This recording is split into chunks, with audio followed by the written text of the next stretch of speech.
Hey there, Python trainer Reuven Lerner here. If you have a credit card or a mortgage, then you are using credit. And every 4 months, the New York Federal Reserve does a survey of consumer expectations, asking people, how much credit are you using and how confident do you feel about being able to get credit if you need it? That was the topic that we examined in this week's Bamboo Weekly, where I pose problems having to do with data analysis and Pandas and Python.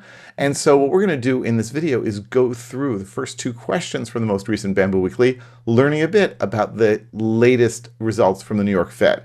And you can get more information about this from the New York Fed, the Center for Microeconomic Data. And they say that the most recent data talked about a whole bunch of different things that we're going to try to examine as well. So there are two questions that I posed here that we're going to go over in the video. The first is I want to read data from both the overall and demographic sheets into data frames. Sheets from what? Well, this is the file that they provided, and I'm going to open this up just so you can take a look at it. And if I open this on my Mac here, in Excel, you will see, well, it's a lot of data, right? But you will see that there are actually 4 different tabs here: disclaimer, license, overall, and demographics. And what I asked for in my question is to take from the overall and demographic sheets into data frames. So I can say like import pandas as PD, and I can say PD read Excel, and I can say file name, right? Will that do the right thing? Actually, it won't, because if I don't specify what sheet or sheets I want to read from, it's just going to read from the first one, and this is the disclaimer, and that's really the most boring part of it altogether.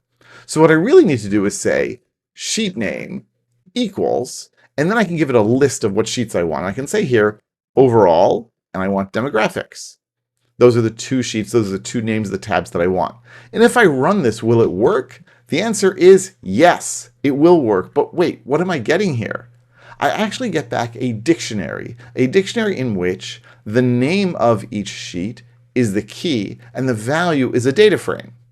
Well, I want to get the 2 data frames, right? I want to be able to say something like overall df and demographics. df equals that. And that would work really well, right? And we know that in Python, we can use tuple unpacking to get something that's iterable on the right and assign it to multiple variables on the left. That works really well. The problem is that if I do this, it looks like it works. But overall df now, if I say, what is the type of overall df? It's a string. What is the type of demographics df? That's also a string. How can that be? Because this was a dictionary, and when you use tuple unpacking, you're actually iterating over whatever's on the right, and when you iterate over a dictionary, you get the keys. So we wanted the values, but we ended up getting the keys. The way we can get around that is we say here, values. We run the values method, and then we get those 2 things, and now I have a data frame and a data frame. Fantastic. So the good news is that I now have the data frames that we wanted to read from there.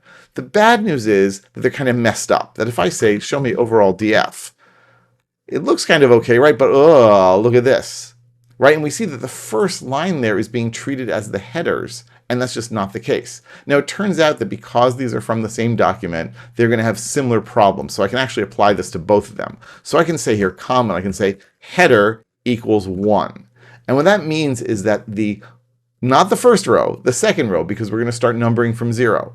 So the first row will be treated as throwaway stuff, and the second row, that is to say row 1, will be treated as the header, and that's what we want. So I'm going to do this again, and we're going to check that we have data frames again. And if I look at overall df, look at that. Now we have the column names that we wanted, and we have all the all the dates here. Not dates, we have the numbers here. If I say overall df.dtypes, what are we going to get?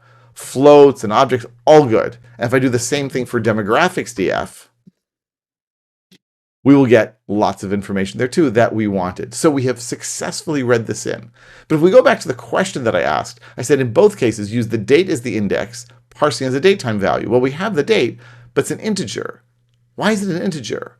Well, let's look at it. If I look at overall df, date, what do we have there? And we have these numbers here, 201310, which I think we can understand means 2013, the year, and then October, the month. So basically what happened is that they encoded the dates in this funny kind of format, and Pandas did not recognize the format when it read in the data, and so it just treated it as an integer. So even if I were to say here, parse dates equals date, which is what I have to do to get to parse the date, it will not understand what to do. So what I have to do is say pass a date format, and then I'm going to tell it what format it's going to be in. And that's going to be in %y, %m. Now, if you're wondering how I came up with that, it's because %y is the date formatting code for 4-digit year, and %m is the date formatting code for 2-digit month. So if I do this now, and then I say index col equals date, we still have our data frames, we have our D types, and now if I say, actually, show me overall DF, look at that. It has now been turned into a date time index, date and times, and well, it's a dates and times. And if I do the same thing here to demographics, DF, just do a head there, we don't need everything. Look at that. It's indeed there. So we've successfully answered the first question, which basically meant let's just read in the data. So then I asked a few other questions, all tidied up, tucked into one question, which is, what happens if people need to get money right away? Oh, we have the $ here, which always causes some problems. I'm just going to do this here. Okay, good old LaTeX interfering. Okay, so a common question to ask people about their financial security is whether they could come up with some money. So the question is, could people come up with $2,000 if they needed to? What's the percentage chance they could? And what's the percentage chance that's going to happen? So how am I going to find that out? Well, I'm going to just pull out those two columns. I'm going to say here, I'm going to say overall DF, because that's where this data is, and chance need, what are the chances that I'll need to do this, and chance come up, what are the chances that I can come up with this? So if I pull this out, we get these two columns in our data frame. We can see that not all of the rows have data. There are nans there for the earliest ones, but they've been asking this question for quite some time. So if I want to compare these values and take a look at them, I could just say .plot.line. And we will get a line plot showing each of these. And we see here that the chances that people think they will need to come up with it are kind of low-ish, right? Between 30 and 40%, let's say.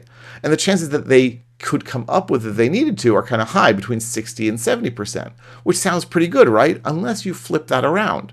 That means that 30% of Americans, or even 35% of Americans, could not come up with $2,000 if they needed to. Right, that's a lot of people coming up with an amount of money that can actually happen, right? Whether it's cars or homes or even medical stuff, especially in the US. And you can see that the number of people, or percentage of people who think they could come up with this has gone down since the last survey.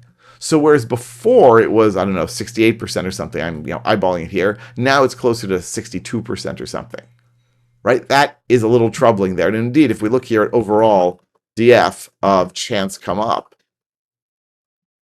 right, we can see here it's down to, hey, 62%. What do you know? Down from 64%, which is down from 67%. So those numbers have been going down for the last 6-8 months or so, which is, of course, like a bit of a troubling indicator.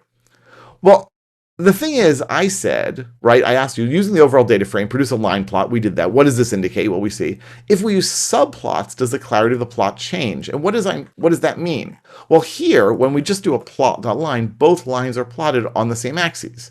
But if I say subplots equals true, then they share an x-axis, but they have different y-axes. And on the one hand, this means that they're separate because these axes, like the y-axes, don't overlap at all. So that's not necessarily a bad thing, but we're sort of closer up there and we can see what's going on more easily. And so we can sort of see this, drop actually in both of them. What are the chances they'll come up? What are the chances they're going to need it? It seems a little weird that both of them are going to go down, but that's why I'm not an economist, I guess. The other thing is, so I don't think the subplots is necessarily really going to help. So if we get rid of subplots, the other thing I suggested is if we look at the plot here, we might think we're looking at 0 to 100, but we're not. Because Pandas, or actually Matplotlib behind the scenes, is deciding where does our y-axis start and where does it end based on the minimum and maximum values. We can change that though. I can say ylim equals 0 to 100, and then we see the true 100, 0 to 100, and we see that they're a bit closer than we might have thought.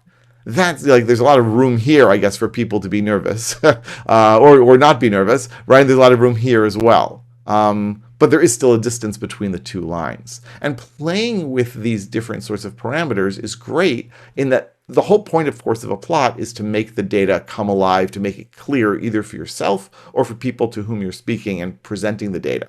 So playing with these different things can really help to understand what's going on better. All right, I hope that this was useful and interesting, and I will be back real soon with lots more videos about Python and Pandas and everything in between. Don't forget to like and subscribe, comment, tell me what you're thinking, and I'll be back real soon. Thanks a lot for watching.